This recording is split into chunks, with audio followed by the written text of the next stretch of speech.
warahmatullahi wabarakatuh.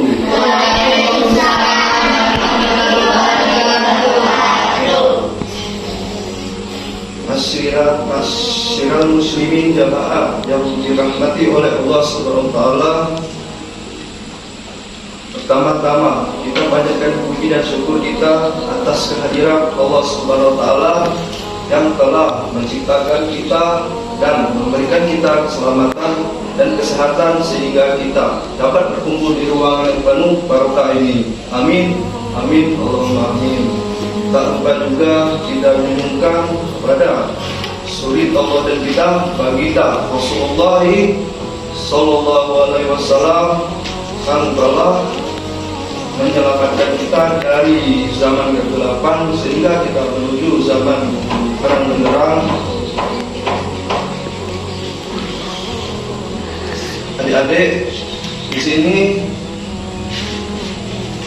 tahu nggak Nabi kita yang terakhir siapa? Nabi Muhammad SAW. Tuhan kita, Allah Subhanahu wa taala. kitab kita, Al-Quran. alhamdulillah. Di sini perkenalkan nama kakak Muhammad Iqbal Rafa dari Universitas Islam Negeri Raden Fatah Palembang. Di sini kakak ceramah tentang bahaya riba di dunia dan di akhirat. Membiasakan diri kita untuk meninggalkan dan menjauhi dosa merupakan cara untuk menjaga kualitas iman kita, Islam dan takwa kita kepada Allah Subhanahu wa taala. Di antaranya banyaknya perbuatan baik di dunia maupun di akhirat. Riba dengan segala bentuknya adalah haram dan merupakan dosa yang besar, akan membinasakan pelakunya baik di dunia maupun di akhirat.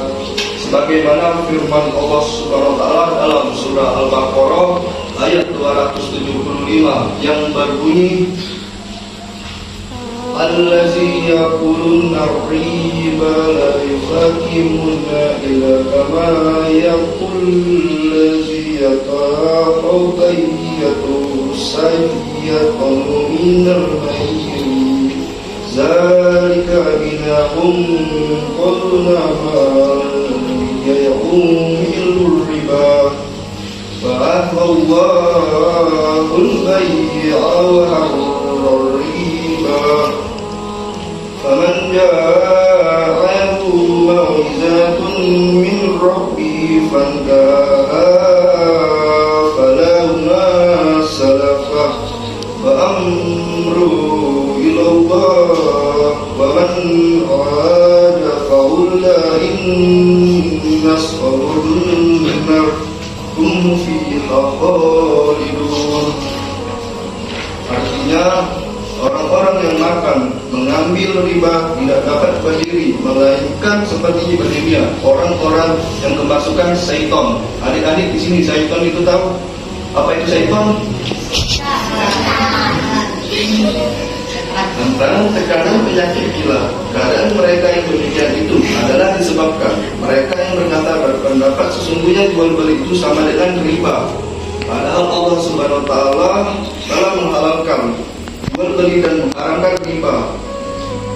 Orang-orang yang telah sampai kepadanya larangan dari Tuhannya lalu terus berhenti dari mengambil riba, maka baginya apa yang telah diambilnya dahulu sebelum datang larangan dan urusannya terserah kepada Allah Subhanahu wa taala. Orang-orang yang mengambil riba, maka orang itu adalah penghuni neraka jahanam. Mereka kekal di dalamnya. Quran surah Al-Baqarah ayat 275 yang kakak bacakan sebelum tadi. Para ulama menetapkan dengan tegas dan jelas tentang pelarangan riba disebabkan mengandung unsur eksploitasi yang dapatnya merugikan orang lain.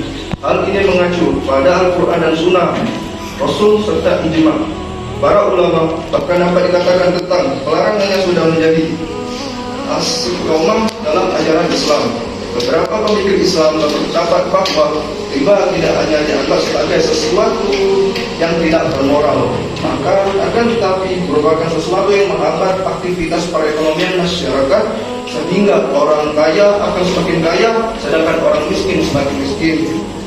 Dan yang tertindas, praktik riba adalah segala bentuk dari warnanya justru akan berdampak buruk bagi perekonomian setiap pribadi, rumah tangga, masyarakat, dan bahkan perekonomian suatu negara bisa hancur.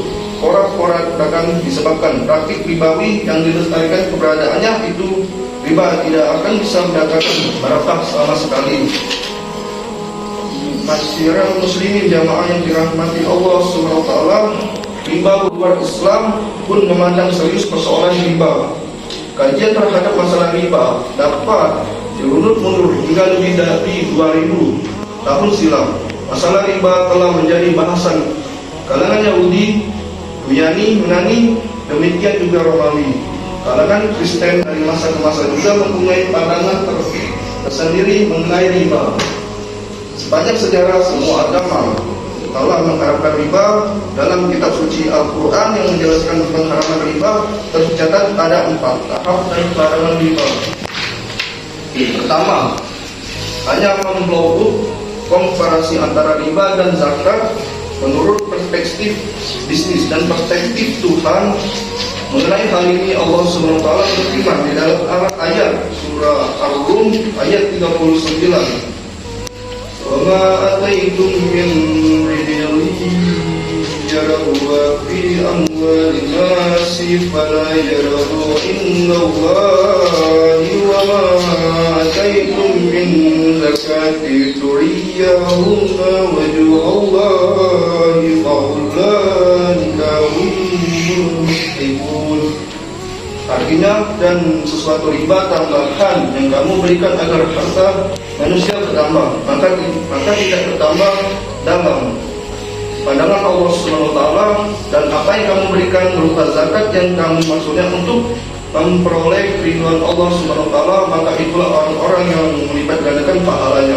Quran surat Ar-Rum ayat 39. Kedua, memprofis praktik riba yang dilakukan oleh kaum merat Yahudi sebagai bisnis daring, padahal kitab suci mereka sudah melarang. Meski ayat ini turun di Madinah, tapi belum melarang. Hal ini dikemukakan oleh Allah Subhanahu wa taala di dalam Al-Qur'an surah An-Nisa ayat 160 sampai 161. Dan ketiga, larangan khusus terhadap praktik riba radikal adalah mudalafah sebagai firman Allah Subhanahu wa taala dalam surah Al-Imran ayat 130 yang berbunyi, "Ya ayyuhallazina amanu la ta'kulur riba as'afun musa'afa wa taqullaha la'alakum tuflihun." Artinya, wahai orang-orang yang beriman, janganlah kamu memakan riba dalam berlipat ganda, dan bertawakallah kepada Allah Subhanahu wa taala dalam surah Al-Imran ayat 130. Keempat, larangan riba secara total. Hal ini dikemukakan oleh Allah Subhanahu wa taala dalam surah Al-Baqarah ayat 278. Ya ayyuhallazina amanu wa tumabayyana riba mu'minin. Artinya, hai orang-orang yang beriman, bertawakallah kepada Allah Subhanahu wa taala dan tinggalkan sisa riba yang belum dipungut jika kamu orang-orang yang beriman. Quran surah Al-Baqarah ayat 278. Masyiral muslimin jamaah yang dirahmati oleh Allah, sungguh banyak dalil Al-Quran dan hadis yang menjelaskan tentang riba. Riba menjadi sebuah kata yang begitu akrab di telinga kita. Zaman, jual beli, dan sebagainya. Harta benda sebanyak apapun yang kita miliki, jika diperoleh dengan cara yang haram atau tercampuri, itu tidak berkah dan haram. Berikut ini beberapa di antara dalil yang menjelaskan bahaya riba. Yang pertama, orang yang berinteraksi dengan riba akan dibangkitkan oleh Allah Subhanahu wa taala pada hari kiamat kelak dalam keadaan seperti orang gila. Yang kedua, hilangnya keberkahan pada harta. Dan yang ketiga, tidak termasuk golongan orang muslim. Dan empat, pelaku riba dinyatakan sebagai orang berani menghadapi atau menantang perang melawan Allah Subhanahu wa taala dan Rasulnya. Di samping itu, terdapat beberapa penelitian menyatakan bahwa praktik bisnis Romawi ribawi mempunyai dampak terhadap perekonomian. Dampak tersebut diantaranya, yang pertama, sistem ekonomi ribawi telah banyak menimbulkan krisis ekonomi di dunia sepanjang sejarah. Yang kedua, menimbulkan kesenjangan pertumbuhan ekonomi di masyarakat. Dan ketiga, secara signifikan menimbulkan inflasi. Yang keempat, sistem ekonomi ribawi juga telah menjerumuskan negara-negara berkembang pada debt trap, jebakan hutang yang tinggi. Dan yang kelima, praktik ribawi berarti mengambil harta orang lain dengan tanpa konsentrasi. Dan yang keenam, ketergantungan pada riba dapat melemahkan semangat orang untuk berusaha mencari penyimpang. Dan yang ketujuh, riba menyebabkan terputusnya kemaslahatan interaksi sosial menyangkut pada praktik pinjam. Dengan fakta tersebut, maka benar bahwa sistem ekonomi ribawi tidak menumbuhkan masyarakat, tapi justru menghancurkan sendi-sendi perekonomian negara, bangsa dan masyarakat secara luas. Asyirina muslimin muslimina yang telah dirahmati oleh Allah, demikian beberapa bahaya dan bencana besar serta pengaruh buruk yang akan dirasakan oleh setiap orang yang berinteraksi dengan riba, bukan hanya berdampak pada pribadi, namun juga berdampak pada keluarga, masyarakat, dan bahkan perekonomian di suatu negara tersebut. Untuk mereka yang sudah terlanjur terpesona oleh kehidupan di dunia, segeralah bertaubat sebelum terlambat. Untuk yang belum tetap di jalannya dan mendapatkan ridhonya. Amin. Semoga Allah Subhanahu wa taala selalu melindungi kita semua dari berbagai bentuk riba dan bahayanya. Dan semoga Allah Subhanahu wa taala menganugerahkan pada kita rezeki yang halal, banyak lagi penuh berkah. Amin amin ya rabbal alamin. Wallahu a'lam bishawab. Di sini kakak sudah menyampaikan ceramah hukum yang berjudul bahayanya riba di dunia maupun akhirat. Kalau ada kata-kata yang kakak sampaikan salah, kakak mohon maaf, mohon ampun pada Allah. Saya ucapkan Assalamualaikum warahmatullahi wabarakatuh. Terima